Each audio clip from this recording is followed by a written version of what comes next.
kam bërë një kërkesë për divorc, po këtu e 3 vjet, edhe nuk po më jepet vendimi. Unë du të vazhdoj jetën, du të martohem. Probleme kam me shortën se alle fëmijët nuk më qet për t'i pa, kam 2 fëmijë. Njëra është 2 vjeç tani, e madhja 5. Nuk ka dhënë një përgjigje as gjykata, as prokurori, prandaj u drejtova këtu te ju. Kërkesat e Pjetër Kolës, 40 vjeçarit shkodran nga Vau i Dejes, janë të thjeshta në dukje të parë, por arsyet apo rrethanat që e kanë sjellë deri këtu janë disi të komplikuara. Dhe siç tha ai vet, kanë të bëjnë me ish-bashkëshorten e tij. Jemi njoft me shkusi. Fillimet kanë qenë të mira, jo të këqija. Kemi një diferencë rreth 13 vjet. Sa po erdhi fëmia tjetër në jetë, aty filluan debatet, konfliktet, filluan dyshimet, filloi punë, thoshte jam te puna, nuk e gjenje te puna, s'kam shku te puna sot se jam në smur. Tani çdo mashkull pak a shumë e di se kur flen me gruan e tij, kur nuk flen me gruan e tij, edhe unë e kërkova në mënyrë njerëzore që kur të vi fëmia në jetë, të bëjmë një test ADN-t. Edhe këtu filluan ato konfliktet e mëdha pastaj. Të kesh dyshime në çift është diçka normale, por kur nuk ke asnjë fakt që do të cilësohet si tradhti, atëherë ndoshta kemi të bëjmë me paranoja, që natyrisht shkaktojnë çarje të pakthyeshme mes partnerëve. E kam parë shumë herë me shenjë kështu në krah, nga fytyra jam rrëzuar thoshte. Kur i kam kërkuar testin e ADN-s, ajo ka ikur. Mbraktisë i fëmit, ka qenë vajzë sa për lindur foshnjë 2 javshe, edhe nga që ishte foshnja e vogël i mora kalamajt e i çova te prindë mi. Prita deri nga ora 10-11 e darkës, edhe shkova bëra kallëzim në policinë e Vaudesit. Të nesërmen, ka shku baba te komisariati, oficeri i policisë gjyqësore i ka dhënë një letër babës tem që të dorëzoj fëmijët.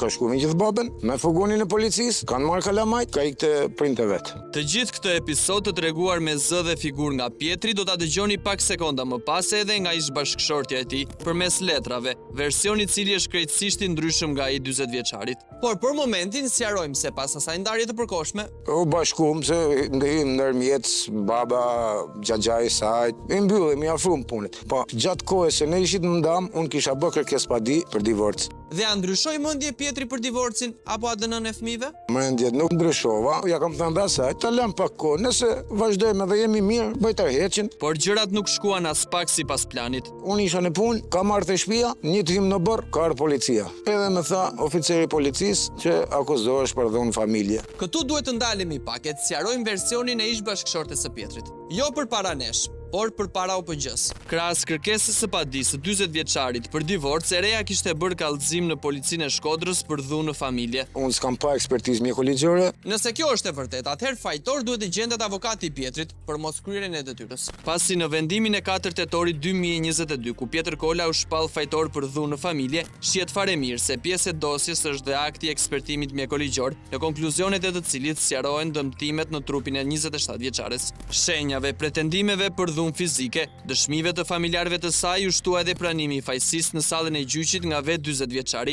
çka bëri që ai të dënohej me 1 vit e gjysmë burg. Kem qenë në paraburgim edhe mora vesh që ka rëmby kalamajt edhe është dukur. Të nesërmen kam bërë një kërkesë padi në prokurorinë e Shkodrës për zhdukjen e kalamajve. Dhe nuk mba kthyi përgjigje. E kur s'të jep informacion prokuroria, ta jep lagja.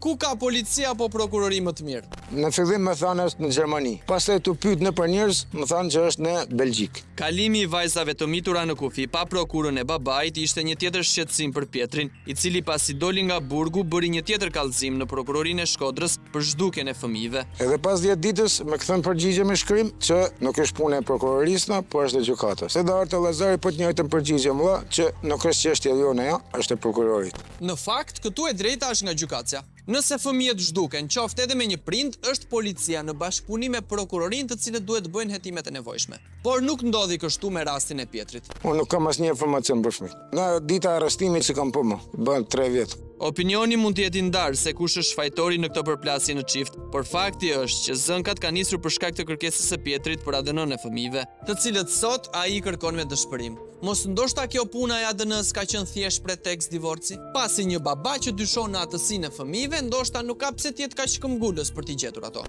Ka marrë malli besoj.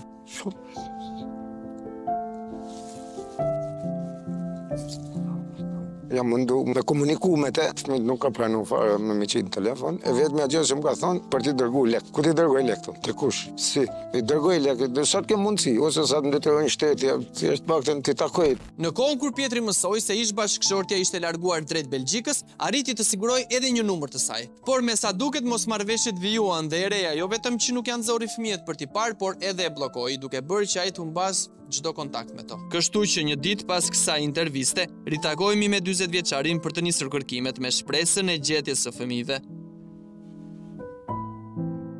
Ndalesën e parë bëjmë në qytetin e Shkodrës. Këtu jemi të shtëpia ku kam banu me nusën dhe 2 kalamajt deri në momentin e arrestimit. Kur kam dalë nga burgu pas 8 muajsh, u riktheva këtu i gjeta çdo gjë të mbyllur. S'kishte njerëj. Maraku më i madh jemi është që ta di ku ndodhen fëmijët me Kajana, ajo mund të jetë mbartu të vazhdoj jetën, nuk e kam problem. Kam bën shumë përpjekje për të komunikuar me të.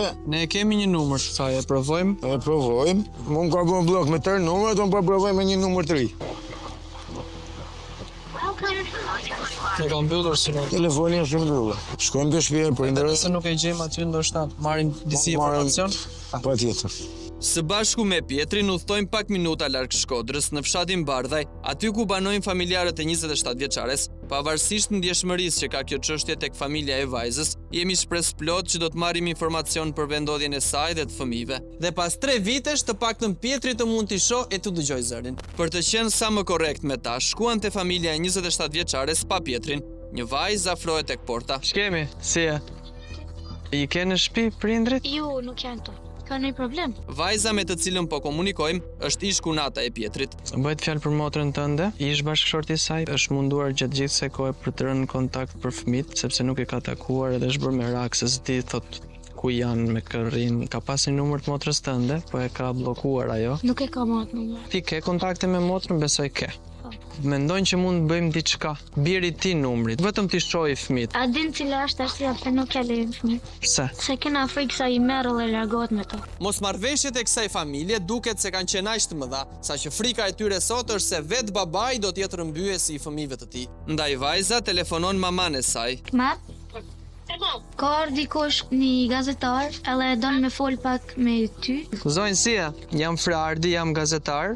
Ish dhëndri juaj ka merak dhe dëshirë për të parë vajzat e tij. Pa, ku çfarë problemi bot mine vetë me pas sa herë shtoj. Pinë ti mojt vetëm të rrit vetë. Në vetëm një fjali morëm 2 lajme të mira. Vajzat e mitura janë në Shqipëri dhe shëndosh si kokra e modës. Dhe gjyshja e tyre është dakord që babait i takoj. Mirë, po aty është dhe ish bashkëshortja e Pietrit, e cila nuk ndan të njëjtin mendim. Si t'jetë marrë, si t'jetë tërë, pa i të me. Ti s'kam hallet e mija bot. Nga 30 figurë. Nëna e 2 vajzave na e mbylli telefonin dhe la të kuptoj që nuk ishte dakord për një takim mes babait dhe fëmijëve, por nga gjyshja e tyre e morëm një dritje shile, ndaj kishim shpresa. Pjetër, aty nuk ishin prindrit e ish bashkëshortes, ishte motra e saj. Qa mendon, ke ndonjë ndjesi? Mund të jenë edhe në Shqipëri, nuk e di. Po sikur unë të të them që do t'i takosh sot. Qare? E mi pres. Shumë emocionu. Ka të shka qko që kërkoj.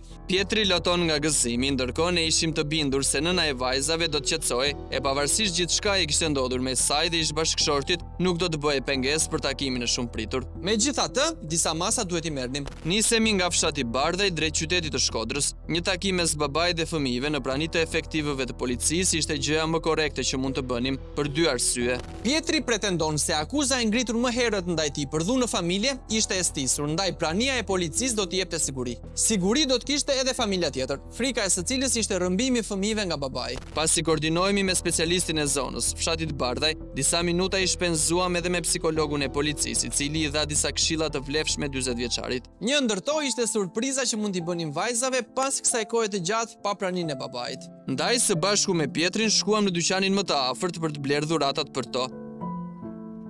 Më pas nisemi sërish drejt fshatit.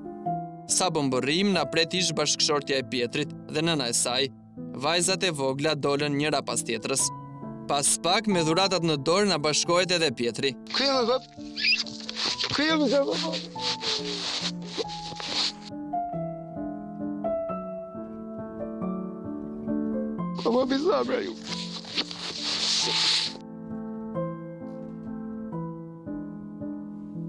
Atë ka marrë mallit për babit. Po, Ato u shërbet, e një vajtat mila. Bravo. Kaq shumë kohë pa u parë, të mos jesh afër fëmijëve teksa ata rriten, të mos kesh pranë babain kur e thapat e parë, këto momente na emocionuan të gjithëve. Ka pu babë diku, kua? Një peti. Ha? Po? Po, të zemë, ti da. Lapësh? Se të falë.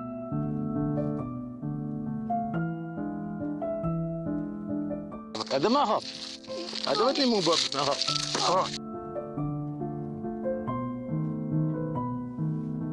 Më pëlqen kukla. E bukur. Hajde tani faqe botë.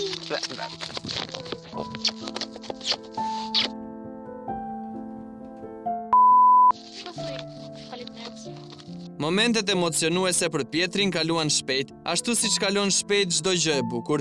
Tashmë ishte koha për t'u larguar. Ciao.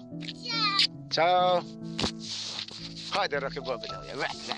Të bindur se as Pietri dhe as vajzat nuk do donin që ky takim të mbaronte kaq shpejt, por ishte vërtet si një fillim i ri.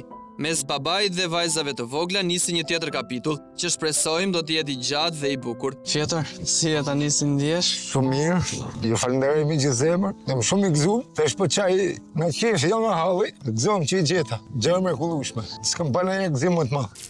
Për pak harruam një nga problemet për cilat Pietri ishte interesuar. Gjykata, divorci, vendimi. Prandaj i bëm një shkresë zyrtare gjykatës së Shkodrës lidhur me statusin e çështjes së Pietrit dhe ish bashkëshortes, por nuk morën përgjigje. Megjithatë, në rrugë jo zyrtare zbuluam se për çështjen e regjistruar në muajin e mars 2022 janë zhvilluar gjithsej 5 seanca, prej tetori 2023 deri më 28 maj 2024 dhe në të 5 seancat, pala e paditur, pra ish bashkëshortja e Pietrit, nuk është paraqitur në sallën e gjyqit. Ndaj, më 28 maj 2024 është marrë në mungesë vendimi për zgjidhjen e martesës, por ky vendim edhe sot e kësaj dite ende nuk është zbardhur dhe nuk është reflektuar në gjendjen civile të vahut të Dejës, çka e penalizon Pietrin të lidh martesën me gruan me të cilën bashkëjeton prej vitesh.